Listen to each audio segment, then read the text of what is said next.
எல்லோருக்கும் ஸ்தோத்திரம். கர்த்தருடைய பரிசுத்த நாமம் மகிமைப்படுவதாக. கண்களை மூடி ஜெபம் செய்வோம்.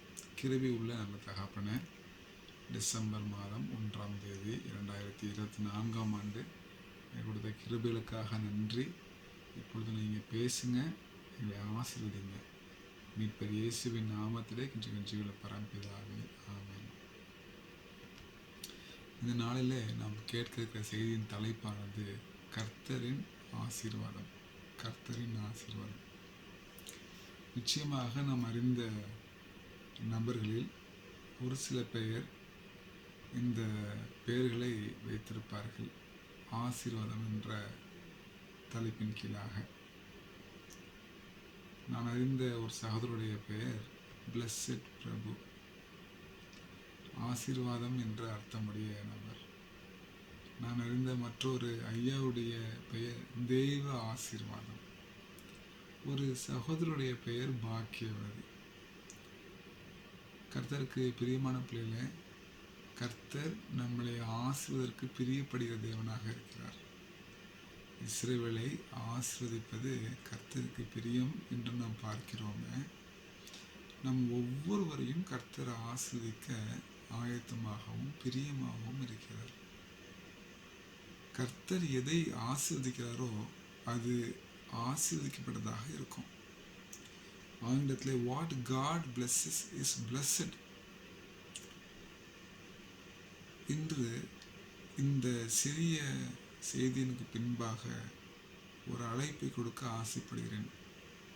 ஆண்டவரே, என்னை ஆசீர்வதியும், என் குடும்பத்தை ஆசீர்வதிங்க, என்னுடைய தொழிலை ஆசீர்வதிங்க, என்னுடைய திருச்சபையை, என்னுடைய ஊரை ஆசீர்வதிங்க என்ற ஆண்டு சமூகத்தில் கேட்கும் பொழுது கர்த்தர் ஆசீர்வதிப்பார். இந்த நாட்களிலும் தேவனுடைய பிள்ளைகள் மத்தியிலும் உலகத்து பிள்ளைகள் மத்தியிலும் எல்லா பொருட்களும் இருக்கிறது.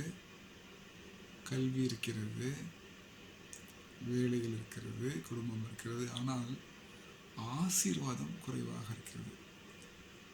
பிளெஸ்ஸிங் அது தேவனிடத்திலிருந்து வருகிறது. இந்த உலகத்தில் ஐஸ்வர்யவான்கள் நிறைய பேர் இருக்கிறாங்க. ஆனால் எல்லாமே கர்த்தருடைய ஆசீர்வாதமா என்று பார்த்தால் இல்லை. கொஞ்சம் இருந்தால் கூட கர்த்தருடைய ஆசீர்வாதம் இருக்கும்போது அங்கே சமாதானமும் சந்தோஷமும் பேரின்பமும் மகிழ்ச்சியும் காணப்படும். சங்கீதம் 37ஆம் சங்கீதத்தில் 16ஆம் வசனம் இவ்வாறாக சொல்கிறது: அநேக துன்மார்க்கருக்குள்ள செல்வத்திரட்சியை பார்க்கிலும் நீதிமானுக்குள்ள கொஞ்சமே நல்லது. நீதிமானுக்கு கொஞ்சம் இருந்தால் கூட அது நல்லது. ஏன்னா நாங்கள் கர்த்தருடைய ஆசீர்வாதம் இருக்கிறது. தேவனுக்கு பிரியமான பிள்ளைகளே, அப்படி தேவன் ஆசீர்வாதத்தை நமக்கு அளவில்லாமல் கொடுப்பதற்கு தயாராக இருக்கிறாராம். தேர் இஸ் நோ லிமிட் என்று சொல்லப்பட்டிருக்கிறது. இஸ்ரவேல் ஜனங்களிடத்தில் மோசே ஆரோன் மூலமாக என்னாகமம் புஸ்தகம் 6ஆம் அதிகாரத்தில் 22 முதல் 27ஆம் வசனம் வரை தேவன் ஒரு ஆசீர்வாதத்தை சொல்வதற்கு கட்டளை கொடுக்கிறார். 24ஆம் வசனம் சொல்கிறது: கர்த்தர் உன்னை ஆசீர்வதித்து உன்னை காக்க கடவர். ஊழியக்காரர்கள் திருச்சபை ஆராதனைக்கு பின்பாக கடைசியாக சொல்கிற அந்த ஆசீர்வாத ஜெபம் இங்கிருந்து தான் எடுக்கப்பட்டிருக்கிறது. என்னாகும் 6ஆம் அதிகாரம் 24 27 வசனம். ஒவ்வொரு இஸ்ரவேல் ஜனமும் அங்கே ஆலயத்துக்கு முன்பாக ஆசீர்வாதத்துக்கு முன்பாக காத்திருப்பாங்க. எதற்காக என்று சொன்னால், இந்த ஆசீர்வாதத்தை ஆண்டுடைய சமூகத்தில் பெற்றுக்கொள்ள வேண்டும் என்று சொல்லி. சற்று சிந்தித்து பார்ப்போம். இஸ்ரவேல் தேசம் நிலப்பரப்பில் ஒரு ஆஸ்வதமான நிலப்பரப்பு உடைய நல்ல நிலப்பரப்பு உடைய இடமாக இருக்கிறது. நல்ல நதிகள், மலை, குன்றுகள், பாலும் தேனும் ஓடக்கூடிய இடம், நல்ல மணல் எல்லாம் இருந்தாலும் கூட இந்த ஜனங்கள் ஆண்டவருடைய ஆசீர்வாதத்துக்காக காத்து நின்றார்களாம். இந்த நாட்களிலும் நாமும் ஜெபிக்க வேண்டியது அவசியமாக இருக்கிறது. கர்த்தாவே, என்னை ஆசீர்வதிங்க, என் குடும்பத்தை ஆசீர்வதிங்க, என் திருச்சபையை ஆசீர்வதிங்க. நம்ம முற்பிதாக்கள் ஒவ்வொருவரையும் தேவன் ஆசீர்வதித்த பொழுது அது எவ்வளவு பாக்கியமாக காணப்பட்டது என்று நாம் பார்க்கிறோம். நிச்சயமாக கர்த்தர் நம்மளை ஆசீர்வதிக்க ஆயத்தமாக இருக்கிறாங்க. கர்த்தர் அந்த ஆசீர்வாதத்தை கொடுக்கும் பொழுது அது நித்தியத்திற்கு இருக்கக்கூடியதாக இருக்கும் என்பதை நாம் பார்க்க முடியும். ஆதியாகமம் புஸ்தகம் 1ஆம் அதிகாரத்தில் தேவன் சிருஷ்டித்த ஒவ்வொரு காரியத்துக்கு பின்பாகவும் அவரை ஆசீர்வதித்ததை நாம் பார்க்க முடியும். ஆதாம் ஏவாளை சிருஷ்டித்த பொழுது அவரை பார்த்து ஆசீர்வதித்து நீ பலுகி பெருகுங்கள் என்று சொன்னார். சற்று சிந்திச்சு பார்ப்போமே, ஆதாம் ஏவாளுக்கு சிருஷ்டிப்பிலே தேவன் எல்லாவற்றையும் படைச்சிட்டாங்க. ஆனால் அது பத்தலை. அது அவர்களை கர்த்தருடைய ஆசீர்வாதம் தான் அவர்களை நிறைவாக்கியது. அப்படின்றால் நம்ம ஒவ்வொருவரும் அவருடைய தேவனிடத்திலிருந்து ஆசீர்வாதத்தை பெறுவதற்கு நம்ம என்ன பண்ணால் நம்ம கேட்கணும். யாரை தேவன் ஆசீர்வதிப்பார் என்று பார்ப்போம். 22ஆம் புஸ்தகம் ஆதியாகமம் 18ஆம் வசனம். ஆபிரகாமை நோக்கி தேவன் சொல்ற வசனம் பாருங்க. நீ என் சொல்லுக்கு கீழ்ப்படிந்தபடியினால் உன் சந்ததிக்குள் சகல ஜாதிகளும் ஆசீர்வதிக்கப்படும். இப்போ யாருக்கு அந்த ஆசீர்வாதம் என்று பார்க்கும் பொழுது அவருடைய சொல்லுக்கு கீழ்ப்படுகிற பிள்ளைகள் என்று பரிசுத்த வேதாகமம் போகிறது. நீதிமான்களாக இருங்க, தேவனுடைய சத்தத்துக்கு பயப்படுற பிள்ளைகளாக அவருக்கு கீழ்ப்படியும் போது நிச்சயமாக தேவன் நம்மளை ஆசீர்வதிப்பார். யாக்கோபு அவனுடைய சமூகத்தில் வேண்டினார், ஆண்டவரே என்னை ஆசீர்வதிக்கிறவர்களையே நான் உங்களை விடுறதில்லப்பா, என்னை ஆசீர்வதிங்க என்று அவர் கேட்ட மாத்திரத்தில். ஒருவேளை இந்த நாளிலும் நம்ம கல்வியில் குறைஞ்சவங்களாக இருக்கலாம், ஒருவேளை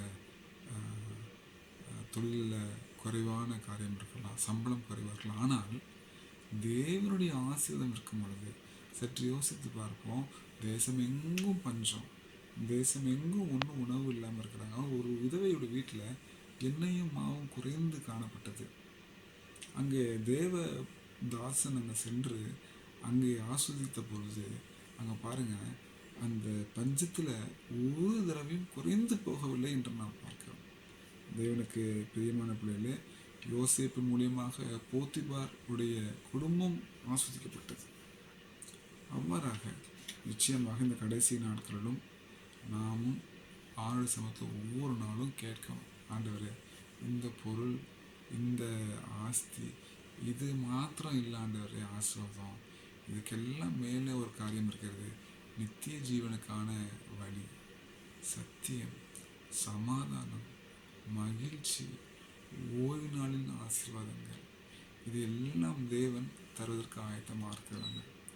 தேவனுக்கு பிரியமான பிள்ளைகளை, நீங்கள் பெற்றுக்கொள்ள ஆயத்தமாக இருக்கிறீங்களா?